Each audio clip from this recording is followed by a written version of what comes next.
So hello everyone. Today's topic is acute coronary syndrome. So what is acute coronary syndrome? Acute coronary syndrome का मतलब ये है कि अपना जो हार्ट होता है, हार्ट का जो मेन सप्लाई है, ब्लड सप्लाई है, दो मेन आर्टरी से होता है, राइट कोरोनरी आर्टरी और लेफ्ट मेन कोरोनरी आर्टरी। ये दो मेन आर्टरीज है जो कि हार्ट को ब्लड सप्लाई करते हैं। इनसे ब्लड सप्लाई होता है अपने पूरे हार्ट को। इसके आगे और ब्रांचेस होते हैं। लेफ्ट मेन कोरोनरी आर्टरी दो इसमें और डिवाइड होता है, लेफ्ट सर्कमफ्लेक्स आर्टरी है और लेफ्ट एंटीरियर डिसेंडिंग आर्टरी है। राइट कोरोनरी आर्टरी भी वैसे आगे ब्रांचेस में डिवाइड होती है। तो इनके थ्रू अपन हार्ट को ब्लड सप्लाई करते हैं। अगर ये वेसल्स में कहीं पे अगर ब्लॉक बैठा है जिसकी वजह से आगे के हार्ट के मसल्स को ब्लड सप्लाई नहीं हो रहा है, वेसल के ब्लॉकेज की वजह से, उसी को अपन एक्यूट कोरोनरी सिंड्रोम बोलते हैं। क्योंकि वो मसल जिसको ब्लड सप्लाई नहीं हो रहा है, अब ब्लॉकेज की वजह से उस हार्ट का मसल उस टाइम पे वो मर जाएगा या निक्रोस्ड हो जाएगा, जिस वजह से पेशेंट का वो हार्ट मसल उतना पार्ट वो काम नहीं करेगा, तो हार्ट का पंपिंग की इफिशियंसी जो है वो कम हो जाती है। इसीलिए पेशेंट अगर मैसिव होगा, यानी कि बहुत बड़ी वेसल है, यानी कि मेन कोरोनरी आर्टरी ब्लॉक हो गई है, राइट कोरोनरी आर्टरी या फिर लेफ्ट मेन कोरोनरी आर्टरी, तो उस वजह से जो है पेशेंट का हार्ट का बहुत बड़ा मसल जो है ब्लड सप्लाई नहीं होने की वजह से हाइपोक्सिक इंजरी होकर नेक्रोज हो जाएगा, जिस वजह से पंपिंग एफिशिएंसी पूरी खत्म हो जाएगी और पेशेंट एक्सपायर होगा, जिस हार्ट की पंपिंग एफिशिएंसी और खत्म होने की वजह से कार्डियोजेनिक शॉक में जाके कार्डियक अरेस्ट में जाएगा पेशेंट। ठीक है, तो इसी को बोलते हैं अपन एक्यूट कोरोनरी सिंड्रोम। तो इस टॉपिक में अपन जो है acute coronary syndrome, what is acute coronary syndrome, जो अभी देखा अपन ने, इसके टाइप्स कितने हैं और ये असल में होता कैसा है। क्योंकि अगर पैथोजेनेसिस अगर पता रहेगा तो उसी हिसाब से अपनी फार्मेकोलॉजी के सब्जेक्ट के अपन जो सब डिसीजेज देख के फार्मेकोलॉजी के जो टैबलेट्स या इंजेक्शंस जो अपन ट्रीटमेंट के हिसाब से दे सकते, मोर इफेक्टिवली दे सकते अपन। ठीक है, इसीलिए पैथोजेनेसिस जानना बहुत जरूरी है।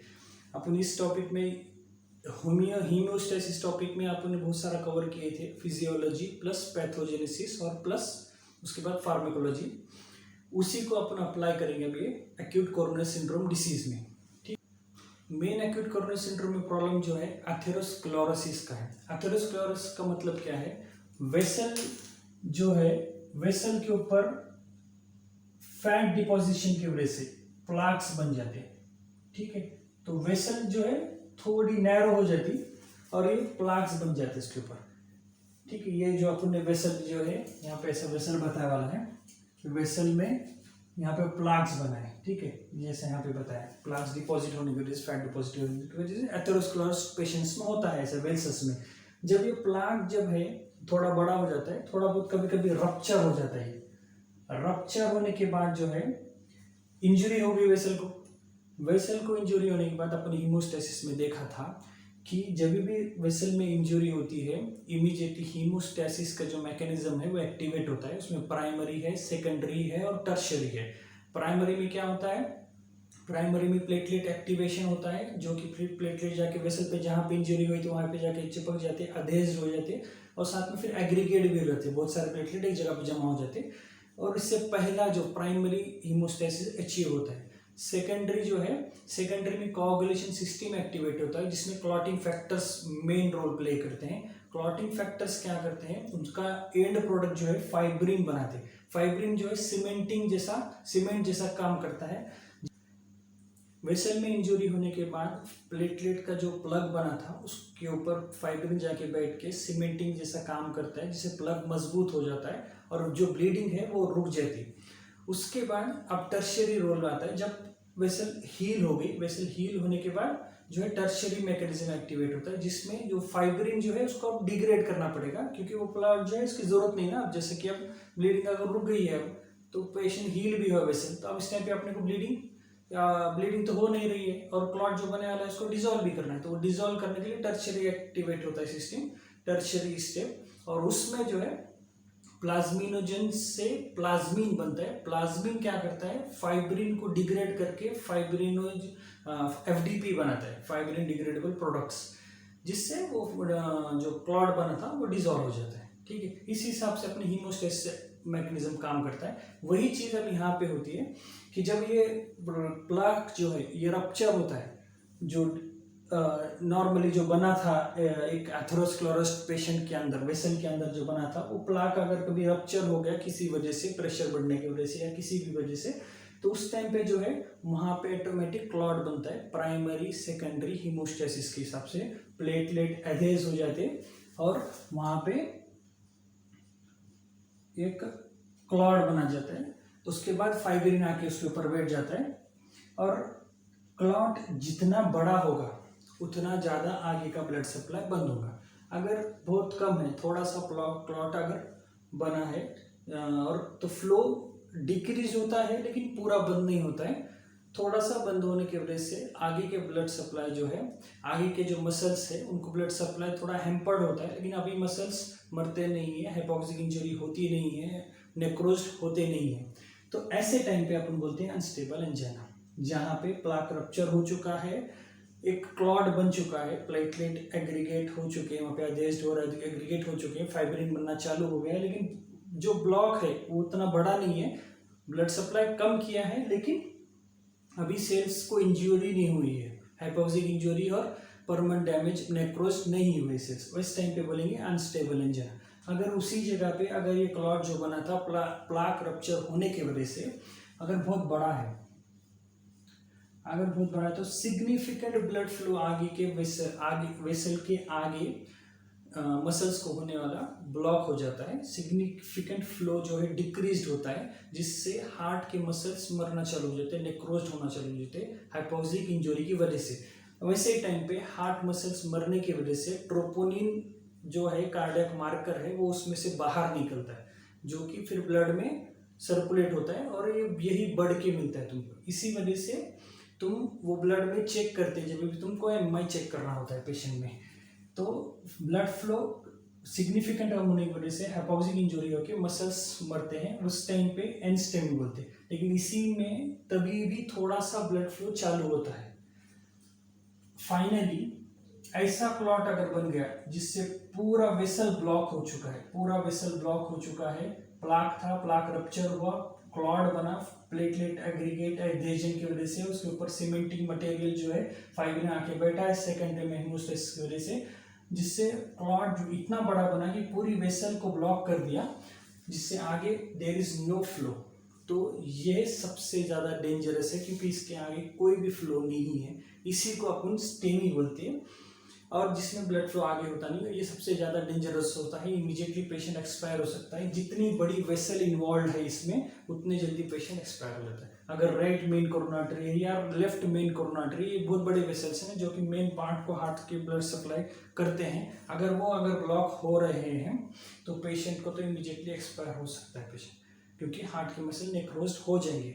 तो इसमें भी जो है आगे हाइपोक्सिक इंजरी सिग्निफिकेंट है, हार्ट मसल मरते हैं, नेक्रोज होते हैं, इस वजह से ट्रोपोनिन उसमें से बाहर निकलता है, प्रोटीन जो है, जिस वजह से ट्रोपोनिन पॉजिटिव आता है इसमें भी।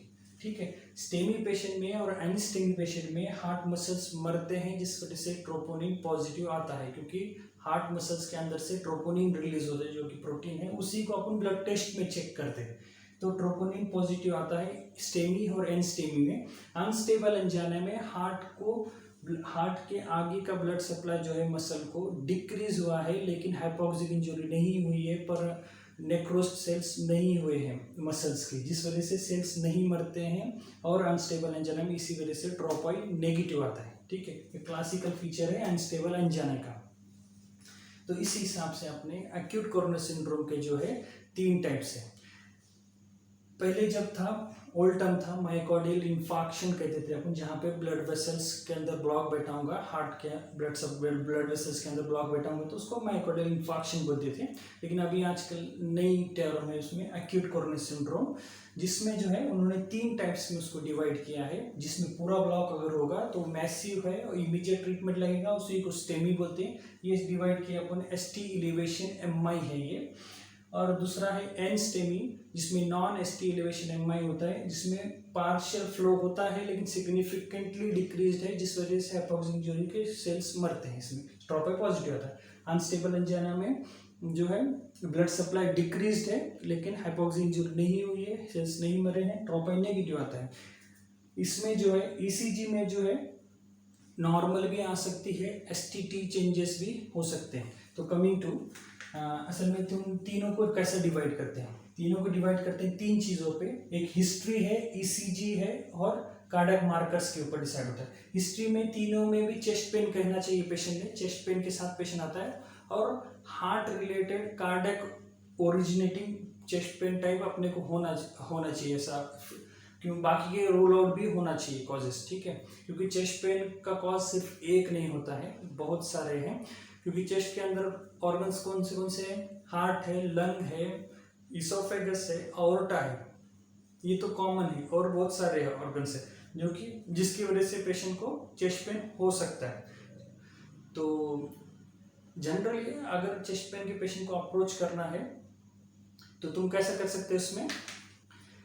एक तो बाहर से अंदर जाना चाहिए या फिर अंदर से बाहर जाना चाहिए। बाहर से अंदर जाने की तो स्किन में कुछ है क्या प्रॉब्लम देखो, अंदर मसल्स में है क्या, उसके बाद बोन्स में है क्या, उसके अंदर फिर थोरैक्स के अंदर जो है लंग, हार्ट, अवोर्टा, इसोफेगस, ये कॉमन ऑर्गन्स है मेन। तो इनमें अगर कोई प्रॉब्लम है, जैसा स्किन में है क्या, स्किन में कोई इंजरी था क्या, एब्रेजन है, कंट्यूजन है, या स्किन का इन्फेक्शन कुछ है क्या, सबक्यूटेनियस लेवल पे कोई इन्फेक्शन है क्या। उसके बाद मसल्स में मसल स्पाज्म है क्या, मसल को कोई इंजरी हुई थी क्या। उसके बाद बोन्स के अंदर रिब फ्रैक्चर है क्या, कोस्टोकॉन्ड्राइटिस है क्या, रुमेटॉइड आर्थराइटिस है क्या। फिर उसके अंदर तुम जाएंगे, उसके अंदर जाने के बाद तुम फिर लंग्स में देखेंगे, लंग्स में कुछ निमोनिया है क्या, निमोथोरैक्स है, पल्मोनरी एम्बोलिज्म है, या फिर प्लूरल इफ्यूजन है मैसिव। फिर वहाँ में से कमिंग टू हार्ट रिलेटेड होगा तो मायोकार्डाइटिस हो सकता है, एमआई हो सकता है, मायोकार्डियल इंफार्क्शन। फिर वहाँ में से पेरिकार्डियल इफ्यूजन हो सकता है। फिर उसके बाद जो है तुम्हारा अओर्टा है, अओर्टिक डायसेक्शन है। फिर इसोफेगस का इसोफेजियल टियर हो सकता है, इसोफेजाइटिस हो सकता है, इसोफेजाइटिस हो सकता है। फिर वहाँ से मसल इसोफेजियल स्पाज्म हो सकता है। फिर coming to some radiating pain like epigastric gastritis हो सकता है, जिस वजह से हो सकता है पेन। तो ऐसा एक तो अंदर से बाहर जाओ या फिर बाहर से अंदर आओ कॉजेज देखते हुए, जिस वजह से आपने कोई कॉज मिस नहीं होना चाहिए। क्योंकि चेस्ट पेन का सिर्फ एक ही किलर नहीं है एमआई, उसके बहुत सारे दूसरे किलर्स भी है, जैसा कि अओर्टिक डायसेक्शन है, निमोथोरैक्स है, पल्मोनरी एम्बोलिज्म है, निमोनिया से भी पेशेंट मर सकता है बनने से, एआरडीएस में वाले भी पेशेंट बनने से मर सकता है होके। तो ऐसा चेस्ट पेन के कॉजेस अलग अलग भी हो सकते हैं, इस हिसाब से अपन अप्रोच करना चाहिए। चेस्ट पेन का हमेशा सिर्फ एक ही कॉज हमेशा सोचना नहीं चाहिए। जनरली पेशेंट को कभी भी नहीं, अगर इंटर्न होंगे तो अगर कोई पेशेंट कैजुअलिटी में आया चेस्ट पेन बोल रहा है तो सबसे पहले सिर्फ एमआई के बारे में सोचते, बाकी कुछ कॉजेज नहीं सोचते। लेकिन बहुत सारे दूसरे कॉजेज भी है, इसके हिसाब से सोच के करना चाहिए, ठीक है। Coming back to our topic MI acute coronary syndrome. इसमें ये तीन टाइप्स के हिसाब से होता है, चेस्ट पेन है, एसटी एलिवेशन है, और ट्रोपोनिन चेक करते हैं। चेस्ट पेन तीनों में होगा। और फिर ईसीजी में जो है स्टेमी में एसटी एलिवेशन मिलता है, एन स्टेमी में ST depression with T inversion, या फिर सिर्फ एसटी डिप्रेशन मिल सकता है, ठीक है, या फिर सिग्निफिकेंट टी इन्वर्जन मिल सकता है। अनस्टेबल एंजाइना में जो है पेशेंट की ईसीजी नॉर्मल भी हो सकती है, या फिर स्लाइट एसटी डिप्रेशन या सब changes some changes in STT changes मिल सकते हैं अपने को। उसके बाद जो है कमिंग टू कार्डियक मार्कर्स, इसमें जो है ट्रोपोनिन पॉजिटिव मिलता है स्टेमी में, क्योंकि हार्ट मसल मर चुका है, नेक्रोस्ट हुआ है। एन स्टेमी में हार्ट मसल नेक्रोस्ट हुआ है, इस वजह से पॉजिटिव आएगा। अनस्टेबल एंजाइना में डिक्रीज हुआ है फ्लो, लेकिन हार्ट मसल्स नहीं मरे हैं, जिस वजह से ट्रोपोइन नेगेटिव आता है इसमें।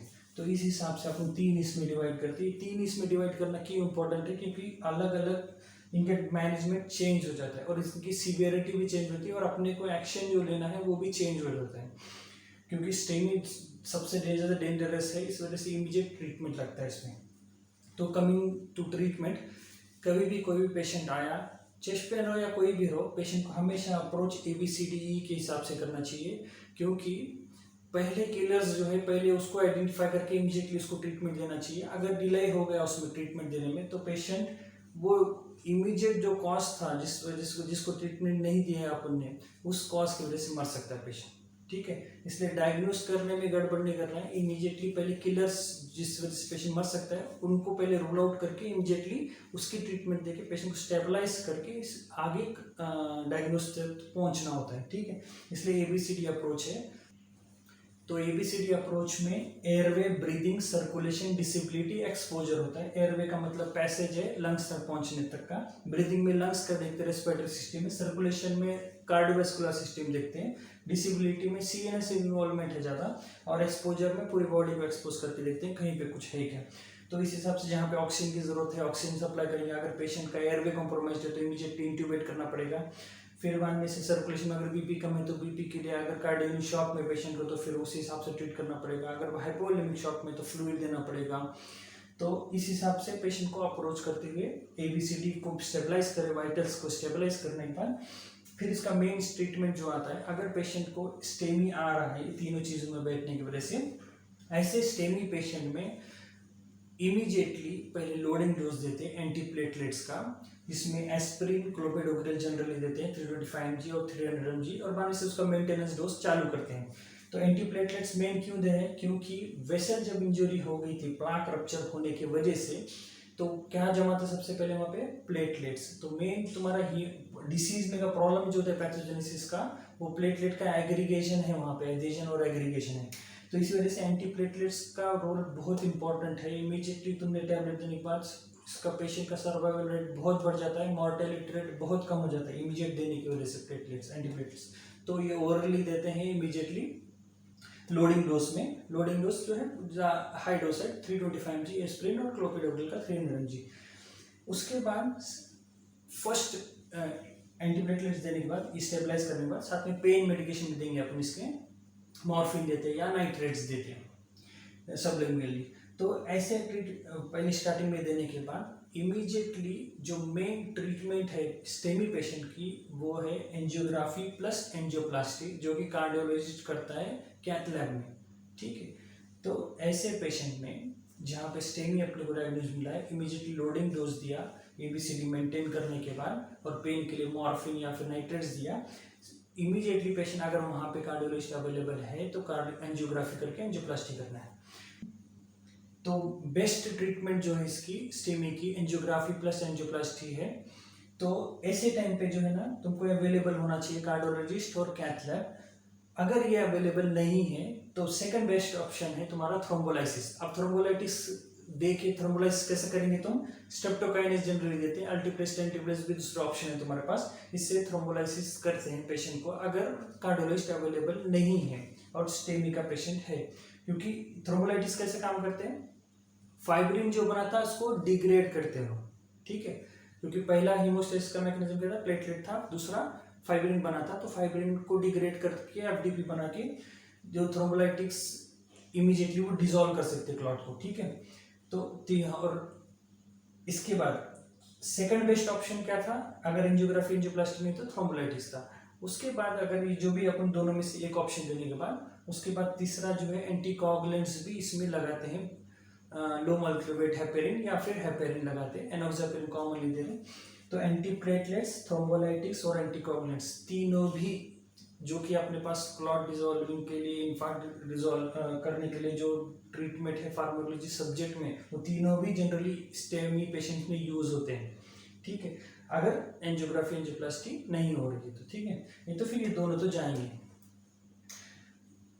उसके बाद एनस्टेमी और अनस्टेबल एंजाइना की ट्रीटमेंट सेम है, उसमें चेंज नहीं होता है। दोनों में भी इमीडिएटली पहले एबीसीडी मेंटेन करने के बाद एंटीप्लेटलेट्स देना है, लोडिंग डोज देके फिर मेंटेनेंस डोज में स्टार्ट करेंगे। पेन ज़्यादा होगा तो फिर मॉर्फिन और नाइट्रेट्स देंगे, और साथ में फिर एंटीकोगुलेंट्स भी चालू करते हैं, हेपेरिन या फिर लो मॉलिक्यूलर वेट हेपेरिन चालू करते हैं। उसके बाद पेशेंट एक बार स्टेबलाइज होने के बाद 24 to 48 आवर्स के बाद एंजियोग्राफी करके एंजियोप्लास्टी करते हैं ऐसे पेशेंट, क्योंकि इमीडिएट करने में इसमें बेनिफिट कुछ मिला नहीं है, मॉर्बिडिटी में भी और मॉर्टेलिटी में भी पेशेंट की। इस वजह से एनस्टेमी और अनस्टेबल एंजाइना पेशेंट में इमीडिएटली एंजियोग्राफी प्लस एंजियोप्लास्टी नहीं करते हैं। स्टेमी में इमीडिएटली बेनिफिट मिला है क्योंकि पूरा क्लॉट बैठे वाला होता है, पूरा वेसल ब्लॉक हुआ होता है, there is no flow further to the block. इस वजह से स्टेमी में बेनिफिट मिला है, एनस्टेमी और अनस्टेबल एंजाइना बेनिफिट नहीं होता है। इसलिए 24 to 48 आवर्स के बाद एंजियोग्राफी करके एंजियोप्लास्टी करते हैं। तब तक अपन एंटीप्लेटलेट्स देते हैं लोडिंग डोज में, उसके बाद एंटीकोगुलेंट्स चालू करते हैं अपन, और उस अनस्टेबल एंजाइना और एनस्टेमी सेम ट्रीटमेंट है। ठीक है, और इस तरीके से अगर पेशेंट, लेकिन अगर अनस्टेबल एंजाइना और अनस्टेमी का पेशेंट बहुत ज़्यादा डिटोरिएट हो रहा है, अगर डिसीज सीवियरिटी बढ़ चुकी है, तो इमीडिएटली उस टाइम पे अपन एंजियोग्राफी करके एंजियोप्लास्टी करते हैं ऐसे पेशेंट में भी। ठीक है, तो इस हिसाब से जो है, अगर मुझे बोलो, अगर पीएचसी लेवल पे या आरएच लेवल पे जहाँ पे कार्डियोलॉजिस्ट अवेलेबल नहीं है, तुम्हारे पास कोई पेशेंट आया जिसमें स्टेमी है, तुमको मिल गया, ये डायग्नोस हो चुका है, तो ऐसे टाइम पे तुम क्या करेंगे, ऐसे पेशेंट को कैसे ट्रीट करेंगे। जैसा एग्जांपल है, 60-year-old male patient came to casualty with complain of chest pain since 2 hours on arrival. Patient का एयरवे जो था ठीक था, ब्रीदिंग जो है मेंटेन कर रहा था, सैचुरेशन मेंटेन कर रहा था, रेस्पिरेटरी नॉर्मल है, बीपी जो इसका थोड़ा कम लोअर साइड पे था, तो इसलिए तुमने नॉरप्लस डोबेटामिन लगा दिए। फिर मान में से इसका pulse rate maintain normal range में था, फिर डिसेबिलिटी ओके था, उसमें प्रॉब्लम नहीं था, इस एक्सपोजर भी नॉर्मल था। अब ऐसे पेशेंट में तुमने कंफर्म किया डायग्नोसिस की वहाँ चेस्ट पेन जो था इसका हार्ट रिलेटेड था और ईसीजी में स्टेमिया है। अब ये पेशेंट में जहाँ पे तुम पीएचसी और आरएच लेवल पे है, तो इमीडिएटली तुम्हारा स्टेप क्या रहेगा, जब ABCD मेंटेन करने के बाद, तो तुमने क्या करना चाहिए ऐसे पेशेंट में, लोडिंग डोज इमीडिएटली देना चाहिए, पेन के लिए पेन मेडिकेशन देना चाहिए, मॉर्फिन या फिर नाइट्रेट्स, और साथ में इस पेशेंट में कार्डियोलॉजिस्ट अवेलेबल होता है क्या देखना है इमीडिएटली आसपास में।